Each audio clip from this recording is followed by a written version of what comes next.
Today we look at Face Fusion. First go on pinocchio.compute and hit the download button.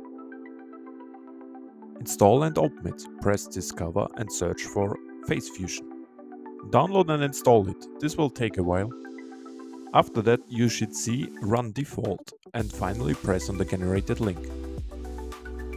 To swap faces, upload a source and a target image. You already see a preview of the generated image. To improve quality, mark Face Enhancer. You can also adjust the settings to specify your input. Check CUDA and your desired output and hit Start, and you get your image. To swap faces on a video, upload your inputs. Check the preview frames if it's alright. Enable Face Enhancer and let's go! Pretty awesome! Here is an example with multiple faces. Choose Face Selector mode Many and it will work. Amazing! There are also other features like Lip Sync.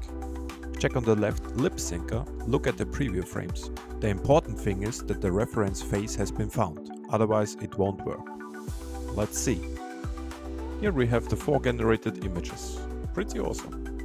There is also an Eigi modifier. Here is an example. And other to play around. You can also adjust further settings to improve your generated output. That was Face Fusion. See you in the next one.